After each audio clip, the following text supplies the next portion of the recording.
ሰውዬ ምን ብለው ጽፈዋል? ባለስልጣን ናቸውና ዛሬም ስልጣን አላቸው እና መጽሐፋቸውን ሳነበው ገርሞኛል። ሰዎችን ወደማይወዱት ነገር መውሰድ የሚቻለው የሚወዱትን ነገር በማሳየት ነው ብለው ጽፈዋል። መጽሐፋቸው ላይ እንዲህ ብለው ጽፈው የምንወደውን ነገር ነግረው የማንወደውን መከራ እያመጡብን ሳያቸው እጅግ ታዘባቸዋለሁ እኔ ራሴ ማለት ተወር ይላል። ሄዶ ሙስሊሞች ጋር ሲፈልግ ኢየሱስ ጌታ ነው ይላል። ሲፈልግ እኛ ጋር ይመጣና እንዴ ብሏል እኮ ይሄ ጴንጤ መሳይ ሙስሊም ብሎ የለ እንዴ ማፈሪያ ምን እንደ እስስት መልኩን እየቀያየረ ነው እንደ ሁኔታው ሲፈልግ ካለ መንግስታት ጋር ውሽማ ይሆናል። እዛ ይመጣና ከአንዱ መንግስት ጋር ይገባና ያንን ይፈታና ደግሞ እዛ ያመነዝራል። አመንዝራ መንግስት ነው። እዛ ይሄድና ሲፈልግ ካልሲሲ ጋር የግብጽ ሄዶ ይጋባል። ሲፈልግ ኤርትራ ይሄዳል። ሲፈልግ አሜሪካ ይመጣል። ሲፈልግ አረብ ጋር ይሄድ የሚጋባ በየቦታው የሚጋባ ጋለሞታ ትዳሩ ኢትዮጵያን የፈታ ሀገርን ያስደፈረ ነውረኛ ነው። ይሄ ፈርዖን ነው። ይሄንን በጣም ነው የምጸየፈው። ይሄንን መንግስት እንዲህ በማለቴ እግዚአብሔር ምስክሬ ነው። ብሞት ገነት እንደምገባ 100% እርግጠኛ ነኝ። ይሄው እንደው ከልቤ ነው የምነግርህ። ምክንያቱም ይሄንን ብዬ ምን ተርፍ አገኛለሁ? ሀገሬ መግባት ነው የቀረብኝ። ቤተሰብ እንዳላይ ሆኛለሁ። እኔ እችላለሁ። ቄስ ሞገሴን መምሰል ደግሞ እችላለሁ። ቅኔ መቀኘት እችላለሁ። እግዚአብሔር ይመስገን። መወድሱን እያንከባለሉ ሺህ ዓመት ንገስ ብለው ምን ችግር አለ? አዲስ አበባ ላይ የምፈልገው ደብረ አለቃ ሁኜ የምፈልገውን መኪና እየነዳው እንኳን መሀይሞች ገብተው ቤተ መንግስት በጋርድ ይሄዱ አይደል እንዴ? ትንሽም ቢሆን ፊደል ቆጥረናል። እድሜ ለነ የኔታ ጉባኤ ቃን አስቆጥረውናል።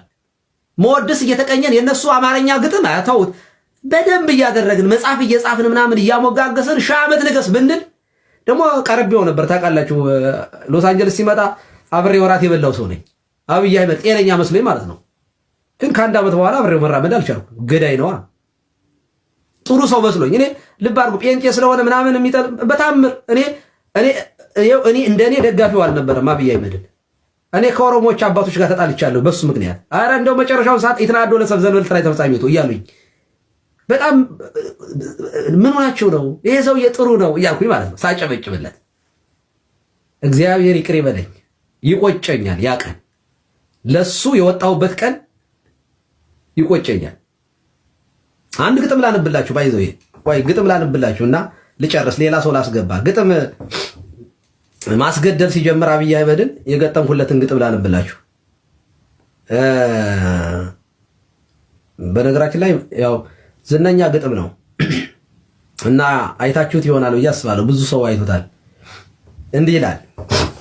ልክ ተከተልኩና ሰዎች 2019 ነው ይሄ ግጥም 2019 ዓመተ ምህረት ላይ ነው። ኦልሞስት ከ6 ዓመት በፊት ማለት ነው። እንዲህ ይላል። መግደል መሸነፍ ነው ርዕሱ ነው።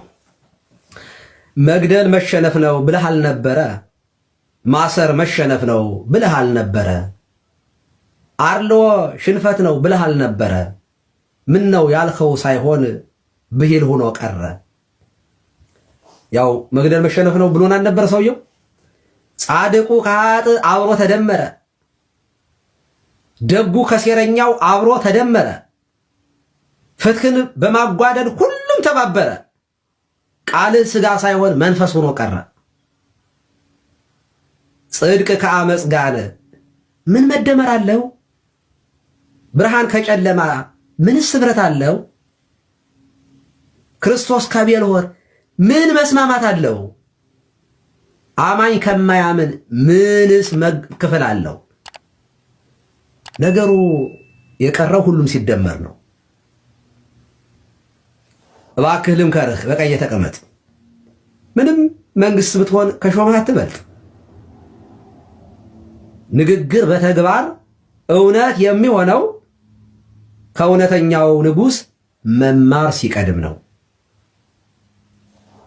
እውነተኛው ዳኛ መሐሪ ቢሆንም እውነተኛው ንጉሥ ይቅር ባይ ቢሆንም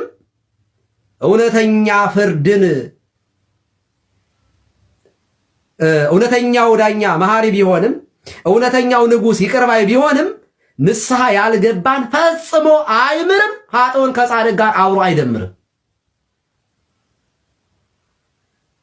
ሁሉን የፈጠረ ፈጣሪ ቢሆንም የሁላችን አባት ርኅሩህ ቢሆንም እውነተኛ ፍርድን ጽድቅን ለመፈጸም ገነትን ሲያዘጋጅ ሲኦልን አልረሳም። ስለ ብልጥግናው ባለጠጋውን ፈጽሞ አያፍረውም ፍትህን ለማስፈን። ስለ ድህነቱ ምስኪን ድሃውን ከቶ አይራራለትም አዛብቶ ፍርዱን።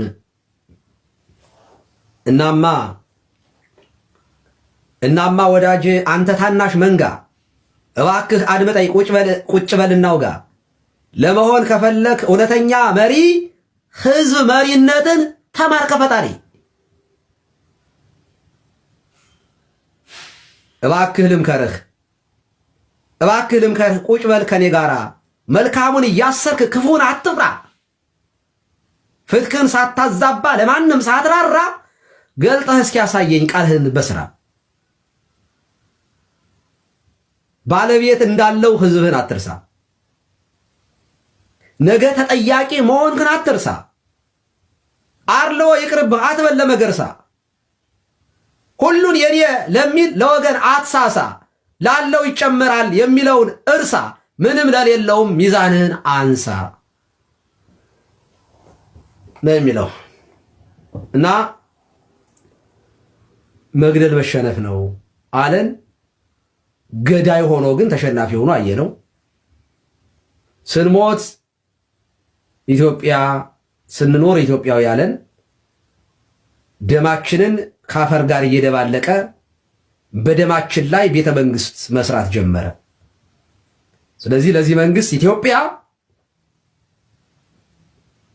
በንጹሃን ደም እንደ ግብጾች ፒራሚድ፣ በእስራኤላውያን ደም በነራሄል ልጆች አብሮ የወለደችው ራሄል ልጆቿን ከጭቃ ጋር ደባልቃ እንድታቦካ የሰው ደም ህንፃ ያጸናል የሚል ጥቅስ ይዞ በድሆቹ ቤት ላይ፣ በህዝቡ እንባ ላይ፣ መከራ ላይ፣ ስቃይ ላይ፣ በእናቶቻችን መታረድ ላይ፣ በህፃናቶቹ እንባ ንጹሃን ደም እያፈሰሰ ቤተ መንግስት የሚሰራ ሰው በተኛበት አንድ ቀን ይሄዳል፣ እናም ገሃነም ይገባል። እኛ ግን ከእውነት ጋር እንተባበር። ምሕረቱ አይለየን፣ ቸርነቱ አይለየን፣ በጎነቱ አይለየን። ወስብሐት ለእግዚአብሔር። ቆየን።